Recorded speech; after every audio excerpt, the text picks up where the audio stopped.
Hello मुंसियो, है your mentor Nikhil Pant from team Munshi YouTube channel. तो हमने कर लिया था क्लास 11 का फर्स्ट चैप्टर पूरा कंप्लीट। आज बारी है सेकंड चैप्टर की, जिसका नाम है फॉर्म्स ऑफ बिजनेस ऑर्गेनाइजेशन।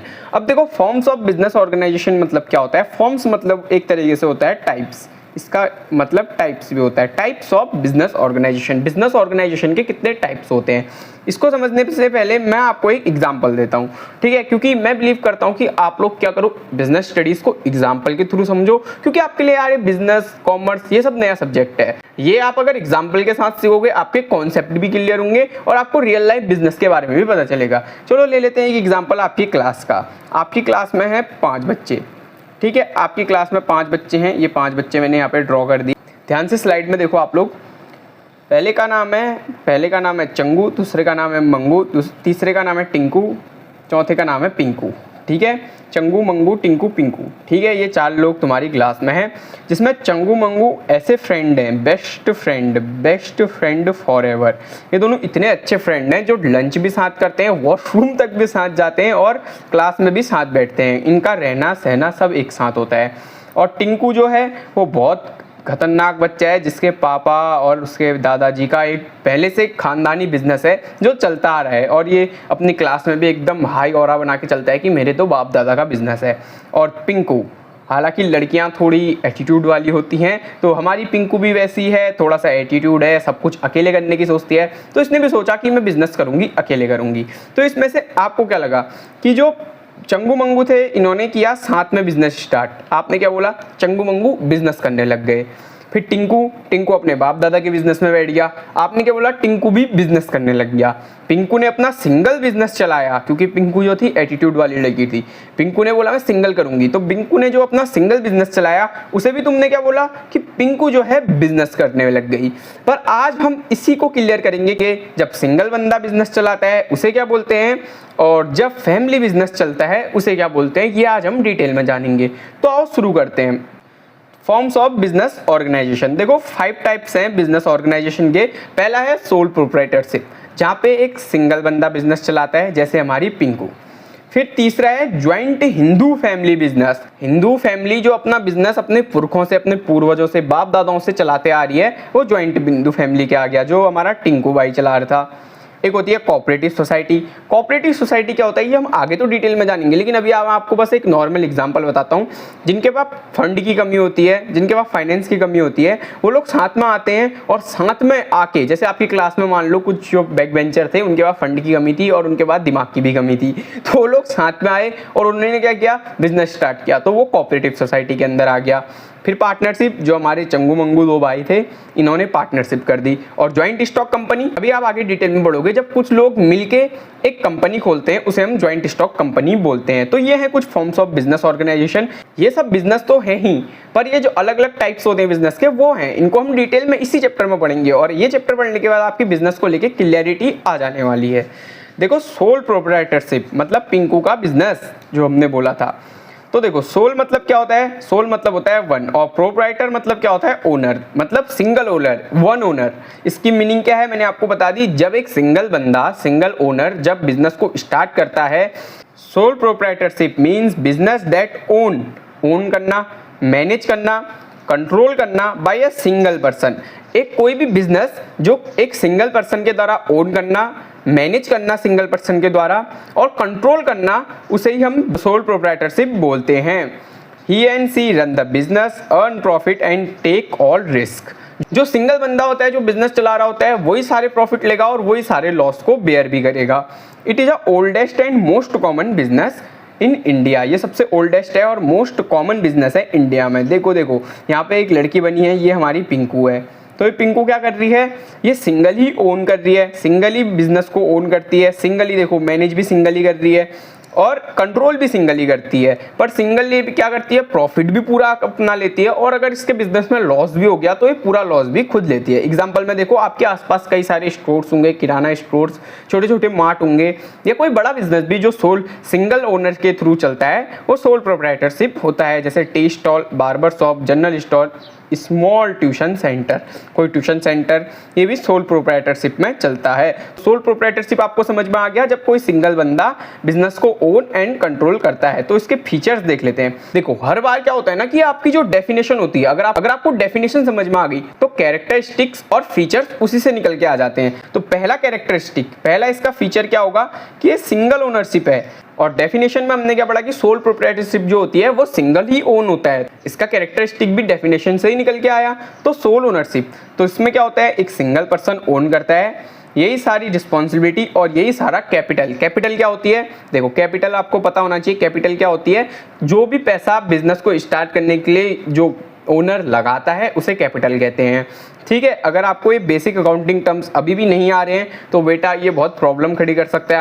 आधे 11th में जाके आपको पता चलेगा ये आपके लिए कितने इंपॉर्टेंट है, 12th में और आपके हायर स्टडीज़ में। तो आपको इनको याद करके चलना है। ये कहाँ से याद करोगे, मैंने आपको बताया है, पहले भी बोला था मैंने फर्स्ट चैप्टर में भी, अभी भी बता रहा हूँ। हमारे टीम मुंशी यूट्यूब चैनल में बेस्ट वे, मैं अभी भी गारंटी कर सकता हूँ, बेस्ट वे से आपको हमने बेसिक अकाउंटिंग टर्म्स एनिमेशन के साथ, ताकि आपको समझ में आ जाए, वैसे पढ़ाया है। जाओ पहले उसे देख के आओ।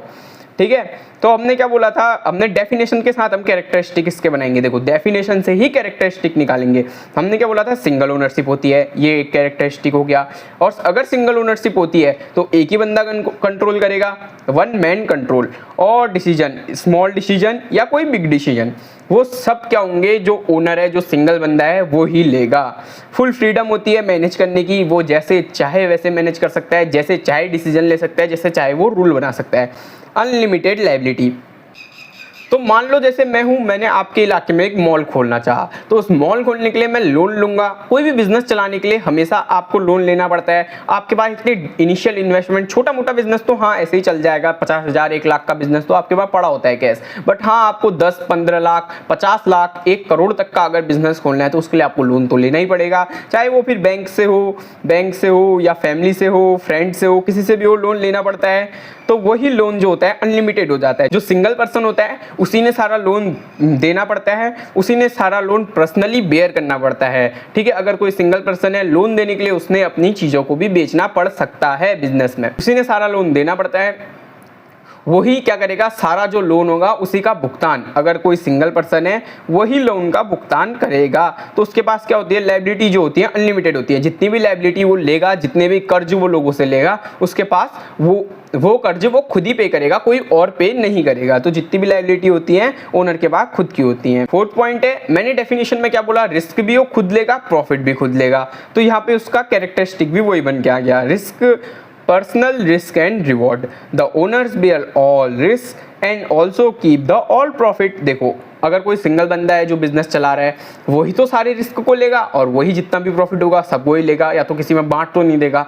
तो जितना भी प्रॉफिट होता है, जितना भी रिस्क होता है, सब सिंगल बंदा ही ओन एंड बेयर करता है। फुल कंट्रोल, 100% कंट्रोल होता है, किसी के दबाव में आके वो बिजनेस नहीं चलाता है। कीप ऑल प्रॉफिट, जितना भी प्रॉफिट होता है सब वो खुद लेता है। ईजी टू स्टार्ट है, देखो स्टार्ट करना ईजी है, कोई लीगल रिस्ट्रिक्शंस नहीं है, कोई है। तो कैरेक्टरिस्टिक्स और डेफिनेशन से हमें पता चल गया कि सोल प्रोप्राइटरशिप होती क्या है। इसको याद भी कर लेना और नोट कर लेना अपनी कॉपी में। अब देखो कुछ एडवांटेज भी होते हैं इसके और कुछ डिसएडवांटेज भी होते हैं। देखो इसके एडवांटेज क्या क्या हैं। पहला एडवांटेज है कि सिंपल एंड लो कॉस्ट में स्टार्ट हो जाता है। नो पेपर वर्क या रजिस्ट्रेशन की कोई जरूरत नहीं पड़ती है। Anyone can start the business in minimum money and effort. कोई भी इसको थोड़े बहुत पैसे में स्टार्ट कर सकता है, करोड़ों की फंडिंग इसके लिए नहीं चाहिए। अब यार बिजनेस करने के लिए थोड़ी सी कैपिटल तो चाहिए होती है। अगर आपने बिजनेस स्टार्ट करना है तो आपको कैपिटल की रिक्वायरमेंट तो होगी, तभी बोला है मिनिमम कैपिटल से स्टार्ट हो जाता है। इसके लिए उतने हाई रिस्ट्रिक्शंस नहीं है, कोई इतना पेपर लोड नहीं है, कोई इतने रजिस्ट्रेशंस नहीं है, डॉक्यूमेंटेशन उतने हाई नहीं है। मैं चाहूँ अपने इलाके में दुकान खोलने के लिए, क्या मुझे रजिस्ट्रेशन कुछ करवाना पड़ेगा? हाँ, कुछ छोटे बहुत रजिस्ट्रेशन हो सकते हैं, बट इतना कोई रजिस्ट्रेशन इसके लिए नहीं होता है जितना कंपनी या पार्टनरशिप के लिए होता है। या आप आगे बढ़ोगे कि पार्टनरशिप को रजिस्ट्रेशन कराने के लिए क्या क्या करना पड़ता है। क्विक डिसीजन, देखो अगर आप अकेले बिजनेस चला रहे हो, मान लो एग्जाम्पल जो है वो बिजनेस स्टडीज़ की जान है, ये जान फूंक देते हैं बिजनेस स्टडीज़ में। मैं तो एग्जाम्पल के बिना बिजनेस स्टडीज़ को ना पढ़ना पसंद करता था, ना अभी मैं पढ़ाना पसंद करता हूँ। देखो क्विक डिसीजन, मान लो ये आप हो चंगू, आपने क्या किया, बिजनेस स्टार्ट किया है, आपने अपने घर के बाहर दुकान खोली है, तो आपका क्या हुआ, आउट ऑफ स्टॉक हो गया सारा सामान। अब आपको अपने मालिक को पूछने की जरूरत नहीं पड़ेगी, या अगर आपने किसी पार्टनर के साथ स्टार्ट किया है उसे पूछने की जरूरत नहीं पड़ेगी। आप वो स्टॉक दोबारा मंगवा सकते हो, वो भी बिना किसी के क्वेश्चन करे, बिना किसी को पूछे, बिना किसी, तो आप इसमें क्या कर सकते हो, क्विक डिसीजन ले सकते हो। तो यही है, किसी की ओनर को किसी की नीड नहीं होती है क्वेश्चन करने की, अपने मन से वो जब भी करे फास्ट डिसीजन ले सकता है, अपना फास्ट जो भी है कस्टमर को हैंडल कर सकता है। डायरेक्ट इनिशिएटिव, जितना भी प्रॉफिट होगा वो सब उसको मिल जाएगा, कोई प्रॉफिट उसने कहीं और नहीं बांटना पड़ता है, जितना भी प्रॉफिट होता है वो ओनर के पास आ जाता है। स्ट्रॉन्ग कस्टमर बॉन्ड, जितने भी इश्यूज होंगे कस्टमर के, जितने भी प्रॉब्लम कस्टमर आके हमारे को बताएंगे, वो सब जो होगा ओनर जल्दी से जल्दी खुद सॉल्व करेगा, कोई इधर उधर मारामारी नहीं होगी, प्रॉब्लम सॉल्व भी जो ओनर है वो खुद करेगा। देखो कुछ डिसएडवांटेज भी होते हैं, कुछ लिमिटेशन भी होती हैं इसकी सोल प्रोप्राइटरशिप की। देखो एक तो लिमिटेड कैपिटल हो जाती है, देखो जो फंड होता है, जो पैसा होता है वो लिमिटेड होता है, जितना एक सिंगल बंदा लगा सकता है उतना ही लग पाता है। अगर मान लो यहीं पे 2 बंदे जुड़ जाते हैं तो कैपिटल बढ़ जाती, यहीं पे 3 बंदे जुड़ जाते कैपिटल बढ़ जाती, यहाँ पे 10 बंदे जुड़ जाते और कैपिटल बढ़ जाती। तो क्या होता है, लिमिटेड कैपिटल होती है, फंड जो होता है वो कम होता है, कम तो नहीं मतलब फंड जो होता है वो लिमिटेड होता है, जो अपने बिजनेस को लार्ज स्केल में बढ़ाने के लिए बहुत डिफिकल्टी आती है। लिमिटेड स्किल, देखो एक ही बंदा है, एक ही दिमाग है, लिमिटेड स्किल्स होंगी, कुछ चीज़ें ही आती होंगी, क्या बताओ मार्केटिंग में अच्छा हो, फाइनेंस में कमजोर हो, पैसा ज़्यादा लगा दे रहा हो मार्केटिंग करने में, पर्सन होता है वो हर चीज़ में अच्छा नहीं हो सकता है। आप ही हो, आपको किसी को अकाउंटेंसी अच्छी लगती होगी, किसी को बिजनेस स्टडीज़ अच्छी लगती होगी, किसी को इकोनॉमिक्स अच्छी, हर बंदा हर चीज़ में परफेक्ट नहीं हो सकता। तो वैसे लिमिटेड स्किल आ जाती हैं। क्या पता जो सिंगल बंदा हो अकाउंटिंग अच्छे से नहीं कर पाता हो, मार्केटिंग अच्छे से नहीं कर पाता हो, तो लिमिटेड स्किल हो जाती हैं। अनलिमिटेड लायबिलिटी, देखो जितने भी लॉसेज होते हैं या जितने भी जो कर्ज, मैं लायबिलिटी का एक सिंपल मतलब क्या बताया मैंने आपको, कर्ज, मैंने आपको लिख भी दिया कर्ज। तो जो कर्ज होते हैं, जितने भी कर्ज होते हैं वो सब ही एक बंदे के ऊपर होते हैं, जितने भी लोन्स, जितने भी ईएमआई होंगी वो सब इसी के सर में होंगी, यही बियर करेगा, यही उनको जिंदगी भर पे करते रहेगा अगर टाइम पे नहीं कर पाया तो अनलिमिटेड लायबिलिटी हो जाती है। अनसर्टेन बिजनेस लाइफ, कभी भी देखो जैसे मैं ही बिजनेसमैन हूँ, कल के दिन मुझे कुछ हो जाता है तो मेरा बिजनेस संभालने के लिए कोई नहीं रहेगा, तो बिजनेस वहीं बंद हो जाएगा। ओनर को कभी प्रॉब्लम आ गई या कुछ भी ऐसी अनसर्टेन चीज़ें, क्योंकि बिजनेस भी अनसर्टेन है, कभी भी मैं बीमार पड़ गया तो 2-4 दिन तक दुकान बंद रह सकती है, तो ये भी हो सकता है, अनसर्टेन बिजनेस लाइफ होती है। सोल प्रोप्राइटरशिप हमने बहुत अच्छे से समझ ली कि सोल प्रोप्राइटरशिप होती क्या है, इसके कैरेक्टरिस्टिक्स क्या हैं, इसके लिमिटेशन क्या हैं और इसके एडवांटेज क्या हैं। ठीक, Hindu undivided family, joint Hindu family business भी इसका नाम है, लेकिन बहुत सारे बुक में हिंदू अनडिवाइडेड फैमिली HUF इसको बोला गया है। अब ये है क्या, ये किसने किया था, हमारे टिंकू भैया ने किया था, खानदानी बिजनेस। तो हिंदू अनडिवाइडेड फैमिली में क्या होता है, जो बिजनेस पहले से चलता आ रहा है, हमारे पापा ने वो किया, हमारे दादाजी ने वो किया, अब हम वो कर रहे हैं, हमारे बच्चे भी वही करेंगे। तो इसका एक जीता जागता रियल लाइफ एग्जाम्पल है हल्दीराम। हल्दीराम का भी ऐसा ही है, उसके पिताजी ने भी वही किया, वो भी वही कर रहा है, उसके बच्चे भी वही करेंगे। Hindu undivided family business is a family run business. Family run business मतलब परिवार के द्वारा चलाया जाने वाला बिजनेस, इन विच, जिसमें all the member of Hindu family. एक बच्चे ने मुझसे पूछा था कि क्या सर इसको हिंदू कर सकते हैं, क्या मुस्लिम नहीं कर सकते? तो बेटा इसको मुस्लिम नहीं कर सकते हैं, क्योंकि हिंदू लॉ के अकॉर्डिंग जो भी हिंदू फैमिली होती हैं, और इसके अंदर लेकिन एक चीज़ और है, इसको सिख कर सकते हैं, बुद्ध लोग कर सकते हैं और जैन लोग कर सकते हैं। ये 3 लोग, सिख, बुद्ध, जैन, ये तीनों हिंदू अनडिवाइडेड फैमिली के अंदर आ सकते हैं। अगर इनके कोई बाप दादा का बिजनेस है तो सिख भी बोल सकते हैं कि मेरा हिंदू अनडिवाइडेड फैमिली चल रहा है, बुद्ध भी और जैन भी। बट जो हमारे मुस्लिम भाई हैं, उन लोगों का अगर कोई बाप दादा का बिजनेस है तो वो हिंदू अनडिवाइडेड फैमिली में नहीं आते हैं, क्योंकि ये अगेंस्ट हो जाता है हिंदू लॉ के according. According to Hindu law, all Hindu families are come in Hindu undivided family business. कोई अगर हिंदू फैमिली है, कोई अगर हिंदू बिजनेस है, हिंदू का बाप दादा का बिजनेस है, तो वही हिंदू अनडिवाइडेड फैमिली में आता है। तो इसमें ये होता है, the business manage and control by the eldest member in family called. जो इस बिजनेस को रन और कंट्रोल करता है वो फैमिली का सबसे बड़ा आदमी होना चाहिए, जिसे हम कर्ता बोलते हैं। देखो जैसे ये मेरे दादाजी हैं, ये मेरे पापा हैं, ये मेरे चाचा हैं, ये मैं हूँ, ठीक है, ये उनकी वाइफ, मान लो चाचा की वाइफ, ये मेरी मम्मी, ये मैं, ये मेरी बहन, ये मेरा भाई, ये मेरे दादी, ठीक है।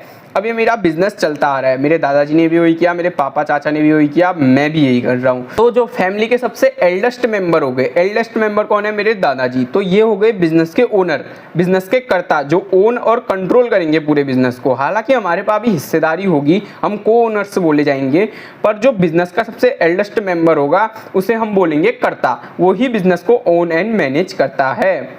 All the other members of the family are called coparceners. जो कर्ता को छोड़ के जो अदर मेंबर होते हैं उसे कोऑपेरियंस कहते हैं।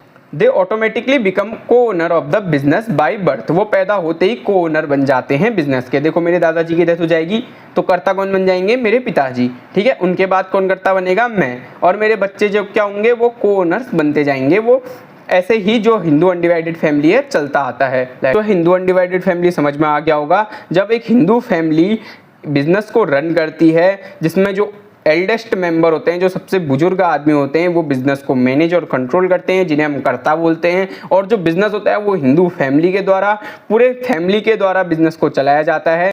जैसे आपने देखा होगा अपने आसपास सुनार होते हैं, सुनार। तो वो सुनार क्या होते हैं? उनके पिताजी भी वही बिजनेस चलाते हैं, उनके बेटे भी वही बिजनेस चलाते हैं, उनके बेटे के बेटे भी वही बिजनेस चलाते हैं। वो भी हिंदू अनडिवाइडेड फैमिली के अंदर ही आते हैं। देखो यहाँ पे एग्जाम्पल भी दिए हुए हैं, आप इसका स्क्रीनशॉट ले लो। स्क्रीनशॉट तो नहीं, इसके नोट्स बनाओ। आप वीडियो को पॉज करो और यहाँ पे इसके जितने नोट्स लिखे हैं उसको लिखो। अब देख लेते हैं फीचर्स क्या क्या होते हैं हिंदू अनडिवाइडेड फैमिली के। Formation by status not contract. देखो ये किसी कॉन्ट्रैक्ट के द्वारा नहीं बन सकता है, कोई हमारा दूसरा। देखो अगर हमारा कोई हिंदू बिजनेस चल रहा है, हिंदू अनडिवाइडेड फैमिली बिजनेस के अंदर कोई बिजनेस चल रहा है, तो कोई हमारी फैमिली के अलावा कोई बंदा उसमें इंक्लूड नहीं होना चाहिए, फिर वो हिंदू अनडिवाइडेड के अंदर नहीं आएगा। और ये किसी कॉन्ट्रैक्ट के द्वारा नहीं बनाया जाता है। अगर आपने उस फैमिली में बर्थ ले लिया तो आप उस बिजनेस के हिस्सेदार हो जाते हो। Only Hindu family can form it. देखो मैंने बताया सिर्फ हिंदू फैमिली इसको बना सकती है। Only families who follow Hindu law, Hindu, Jain, Sikh और बुद्धिस्ट, मतलब जो जैन, सिख और बुद्ध हैं वो ही इस लॉ के अंदर आते हैं। Muslims and Christian can not form a Hindu undivided family. जो मुस्लिम और क्रिश्चियन भाई लोग हैं हमारे, वो हिंदू अनडिवाइडेड फैमिली को बना नहीं सकते हैं और ना ही चला सकते हैं। कर्ता is a head of business. देखो मैंने आपको सब कुछ बताया कि आप अगर डेफिनेशन पढ़ लेते हो ढंग से, अगर आपको डेफिनेशन अच्छे से समझ आ जाती है तो आपको क्या है, आपको फीचर्स याद करने की जरूरत नहीं पड़ेगी, फीचर्स भी वहां से खुद ही बन जाते हैं। तो कर्ता is a head of business. कर्ता होता है वही बिजनेस का हेड होता है, उसको कोई वोटिंग या कोई मीटिंग की जरूरत नहीं पड़ती डिसीजन लेने के लिए, वो अकेले ही सारे डिसीजन ले सकता है। जो एल्डेस्ट मेंबर होगा, जो घर का सबसे सयाना होगा, वही कर्ता होगा, वही बिजनेस को कंट्रोल करेगा, वही डिसीजंस लेगा और वही मैनेज करेगा बिजनेस को। Liability is unequal. देखो जो लायबिलिटी होती है वो अनइक्वल होती है। कर्ता के पास क्या होती है? अनलिमिटेड लायबिलिटी होती है। यहाँ पे लिखा है, मैं इसको जूम कर देता हूँ आप लोगों के लिए slide. Karta's liability is unlimited. अगर कोई लॉस होता है, जो कर्ता जो होगा वो पर्सनली पे करेगा। फ्रेंड्स होते हैं जो फैमिली के अदर मेंबर होते हैं, उनकी जो लायबिलिटी होती है वो उनकी लिमिटेड होती है, उनके पास कोई अनलिमिटेड लायबिलिटी नहीं होती है। उनके हिस्सेदारी के अकॉर्डिंग वो अपनी लायबिलिटी को पे करते हैं। अगर उनके पास कोई, अगर उनके नाम पे या उनके कोई हिस्से पे अगर लोन है या उनका जितना शेयर है उस हिस्सेदारी से वो अपना लोन पे करते हैं। बाकी जो लायबिलिटी होती है वो अनइक्वल होती है, जितनी जो भी लायबिलिटी होती है वो सब कर्ता ही पे करता है। आज हमने क्या क्या पढ़ा उसे जान लेते हैं। आज हमने पढ़ा सोल प्रोप्राइटरशिप, ठीक है, सोल प्रोप्राइटरशिप, जिसमें हमने पढ़ दिया, डेफिनेशन पढ़ ली, आपको डेफिनेशन याद होनी चाहिए। When a person single own and control the business is known as sole proprietorship. हमने हिंदू अनडिवाइडेड फैमिली पढ़ ली। हिंदू अनडिवाइडेड फैमिली में आपकी बुक में भी देखना कोई एडवांटेज और डिसएडवांटेज नहीं है। हिंदू अनडिवाइडेड फैमिली में इतना ही टॉपिक है जो इंपॉर्टेंट है, जो एग्जाम में आ सकता है। तो हिंदू अनडिवाइडेड फैमिली को भी हमने पढ़ लिया। हिंदू अनडिवाइडेड फैमिली क्या होता है? When the Hindu family run and own business is known as Hindu undivided family. जब पूरी हिंदू फैमिली साथ में मिलकर बिजनेस को चलाती है, जब पूरी फैमिली बिजनेस को चलाती है, उसे हिंदू अनडिवाइडेड फैमिली बोलते हैं। तो आज हमने 2 टॉपिक पढ़ लिए। ये चैप्टर बहुत बड़ा है तो हमने इसको पार्ट्स में कवर करना पड़ेगा। आज ये पहला पार्ट है, अब अगले पार्ट में हम पार्टनरशिप पढ़ेंगे, फिर हम कोऑपरेटिव सोसाइटी पढ़ेंगे, फिर ज्वाइंट स्टॉक कंपनी पढ़ेंगे और आपका चैप्टर हो जाएगा खत्म। तो बने रहिए हमारे साथ। Thank you. सब्सक्राइब और team Munshi YouTube channel, the champ is in making.